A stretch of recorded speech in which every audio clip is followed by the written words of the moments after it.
नमस्कार, news state में आपका स्वागत है। मैं हूं आपके साथ लोकेंद्र त्यागी। आज आपके मुद्दे में बात करेंगे कमलनाथ के हार्डकोर हिंदुत्व चेहरे की। मध्य प्रदेश में विधानसभा चुनाव के लिए अब 100 से भी कम दिनों का वक्त रह गया है और इस बीच कमलनाथ ने अपना चुनावी एजेंडा सेट कर लिया है कि वो अब हिंदुत्व के पिच पर फ्रंट फुट पर आकर खेलेंगे। ऐसा इसलिए क्योंकि अपने गृह क्षेत्र छिंदवाड़ा में उन्होंने पंडित धीरेन्द्र कृष्ण शास्त्री की कथा का आयोजन करवाया, लेकिन इन सब के बीच वो अपनों से ही घिरते नजर आ रहे हैं और आज इसी मुद्दे पर करेंगे चर्चा। सवाल ये कि सॉफ्ट हिंदुत्व से हार्डकोर हिंदुत्व की तरफ मुड़ रहे हैं क्या कमलनाथ, और कमलनाथ को हिंदुत्व की पिच पर क्यों उतरना पड़ा, साथ ही अपने ही क्यों सवाल उठा रहे हैं उनके इस मूव पर। इन्हीं तमाम सवालों पर आज करेंगे चर्चा। कुछ खास मेहमान भी जुड़ेंगे, लेकिन उससे पहले आज की रिपोर्ट आप देखिए।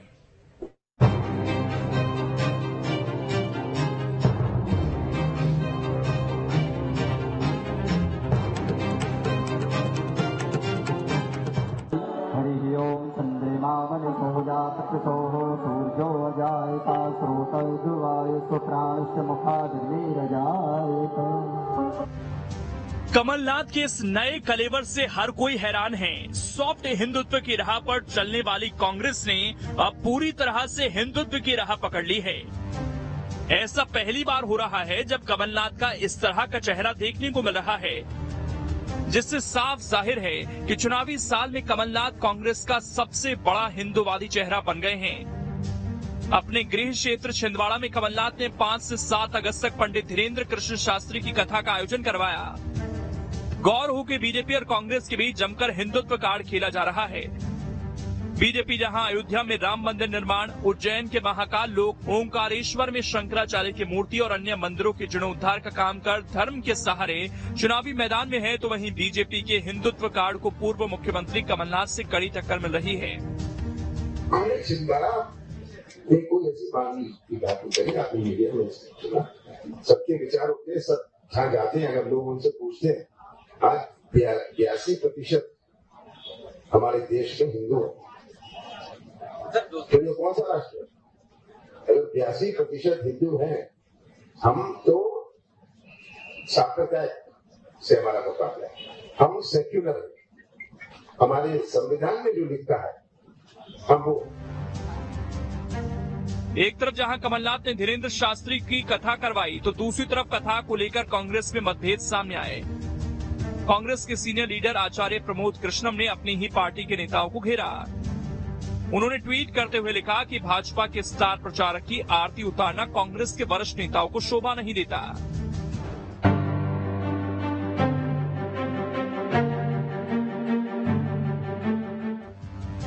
उधर बीजेपी ने भी कमलनाथ के हिंदुत्व कार्ड पर कांग्रेस को घेरते हुए फिर से इच्छाधारी हिंदू बताया। अब कमलनाथ जी को हिंदुओं की ताकत समझ में आ गई, दरअसल में कांग्रेस को समझ में आ गई, लेकिन कमलनाथ जी ब्रजमंडल पे नहीं बोल रहे, आप देख रहे हो, एक शब्द नहीं बोले वहां पर।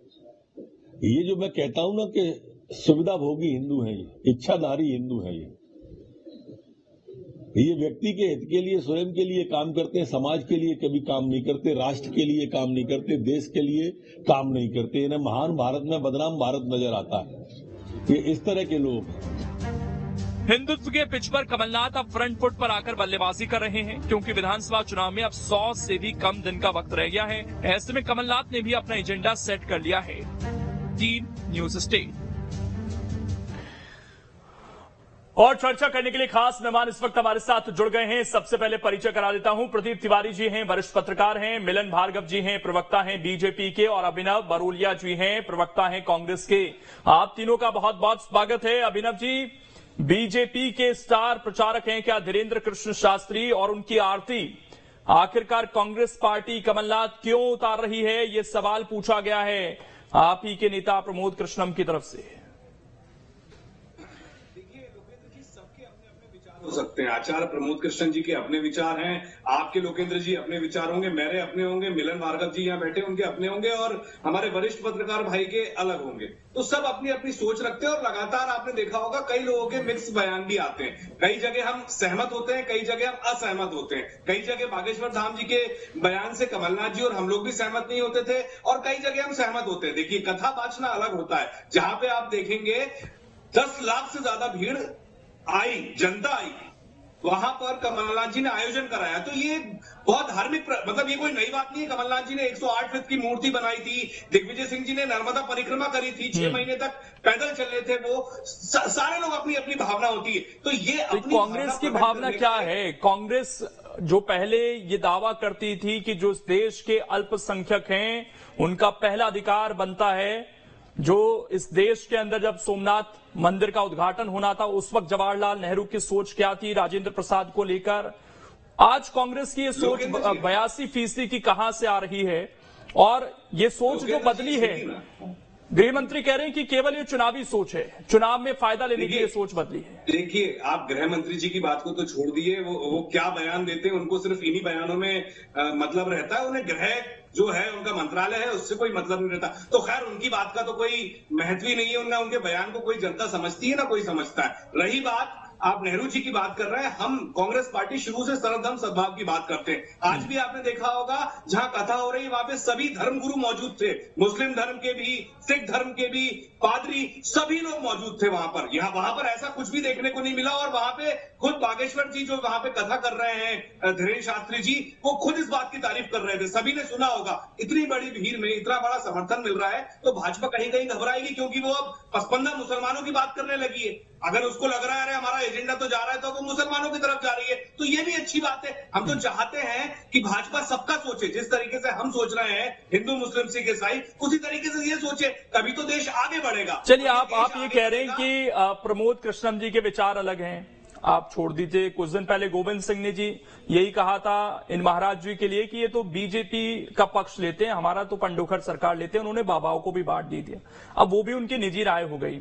लेकिन धीरेन्द्र शास्त्री की जो राय है उससे तो आप लोग वाकिफ हैं कि वो क्या राय रखते हैं। और आज उन्होंने क्या बोला, ज्ञानवापी को लेकर क्या बोला उन्होंने, या हिंदू को लेकर क्या बोलते हैं, तो उसका समर्थन क्या करती है कांग्रेस पार्टी? देखिए, धीरेन्द्र शास्त्री जी एक कथा वाच रहे हैं, कथावाचक हैं, उनको सुनने के लिए लोग आते हैं। उनके विचार जो कथा जो करते हैं और उसमें जो निराकरण करते हैं, लोगों की समस्याओं का निराकरण करते हैं, बहुत अच्छी बात है। उनके विचार क्या है वो उनके खुद के विचार है। और भाजपा के क्या विचार है, कांग्रेस के क्या विचार है, उनके नेताओं के क्या विचार है, वो अलग होते हैं। उसी श्रेणी में आचार्य प्रमोद कृष्ण आते हैं, उसी श्रेणी में आप आते हो, उसी श्रेणी में कमलनाथ जी आते हैं, मैं आता हूं। नहीं, हमने तो यही सुना था सर, ठीक है, कि एक पार्टी की एक विचारधारा होती है, लेकिन इस पार्टी के अंदर अलग अलग विचारधारा के जब लोग आ जाएं, विचारधारा फिर उस खंडित हो जाती है उसमें। लेकिन इसी पर प्रदीप तिवारी जी सवाल ये, मैं आ रहा हूं, 1 मिनट आ रहा हूं, बरोलिया जी आपके पास।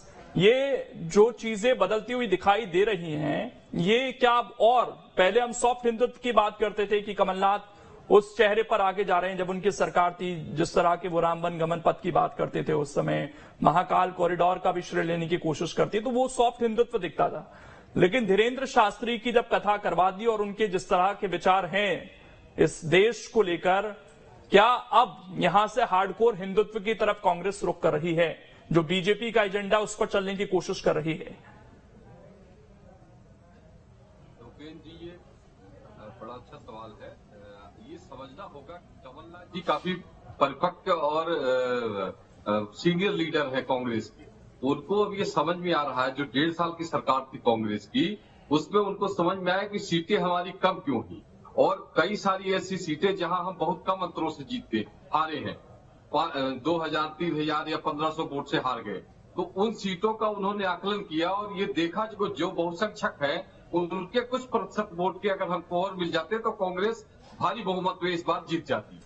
तो ये फार्मूला उनको इस बार समझ में आ गया है, और यही कारण है कि वो सॉफ्ट हिंदुत्व की तरह, जिसको कहा जा सकता है कि आप पिछली बार भी देखिए तो पुजारियों के वो मानदेय बढ़ाए था और कांग्रेस सरकार ने, और इस बार भी उनको अब ये लग रहा है कि जो 82%, उन्होंने बयान भी दिया है कि जिस देश में 82% लोग हो तो उसको नेचुरली तौर पर उस राष्ट्र के हिसाब से उसको हिंदुत्व के रूप में देखा जाएगा। तो मुझे ये लगता है कि कांग्रेस को अब ये समझ में आ गया है, और खासकर कमलनाथ जी को समझ में आ गया है कि मध्य प्रदेश में अगर हमको राजनीति करनी है तो हमको बहुसंख्यक को लेकर चलना पड़ेगा। हमको कहीं न कहीं जो हिंदुत्व का मुद्दा है उसको साथ में लेके चलना पड़ेगा। सॉफ्ट हिंदुत्व के विचार को लेकर सेकुलरवादी हम हो सकते हैं, लेकिन हिंदुत्व को नकार नहीं सकते हैं। तो ये बड़ी बात है ये कांग्रेस के लिए, और कांग्रेस कहीं न कहीं इस बात को समझ गई है मध्य प्रदेश में कि आने वाले समय में अगर हम हिंदुत्व को नहीं अपनाएंगे या हम जो है उसके साथ नहीं चलेंगे तो हमको पुनः वापसी करना कठिन होगा। जी मिलन भार्गव जी, इसमें अगर कोई पार्टी धीरेन्द्र शास्त्री की कथा करा रही है, क्या इससे पहले बीजेपी के नेताओं ने धीरेन्द्र शास्त्री की कथा नहीं कराई या उनके मंच पर बीजेपी के नेता नहीं गए? अब अगर यही काम कांग्रेस पार्टी कराए तो फिर आप उन्हें चुनाव के नजरिए से क्यों जोड़ने लगते हैं? इसका मतलब तो यह है कि बीजेपी के जो हालिया कार्यक्रम हुए धीरेन्द्र शास्त्री को लेकर वो भी फिर चुनावी थे, और क्या धीरेन्द्र शास्त्री का इस्तेमाल आज की डेट में केवल चुनाव के लिए कर रही हैं क्या राजनीतिक पार्टियां? देखिए त्यागी जी, इस देश में सैकड़ों वर्षों से, हजारों वर्षों से संतवाहक, ध्वजावाहक हिंदुत्व को लेकर, हिंदू संस्कृति को लेकर कथाएं और अपने प्रवचन और आशीर्वचन हिंदू समाज को देते आए, जो विश्व के कल्याण के लिए। कोई ऐसा एजेंडा नहीं है कि वो हिंदू समाज उससे लाभान्वित हो। विश्व के कल्याण के लिए इस तरह के संतों का आशीर्वचन प्राप्त करके भारत श्रेष्ठता की बढ़ा है, बढ़ रहा है और आगे बढ़ेगा। देखिए, ये तो अच्छी घटना है कि कमलनाथ जी या कांग्रेस पार्टी के तमाम वो नेता जो हिंदू संतों की शरण में जाकर अपने पापों को धोना चाहते हैं, अपने पापों का प्रायश्चित करना चाहते हैं, ये तो इसकी शुरुआत है।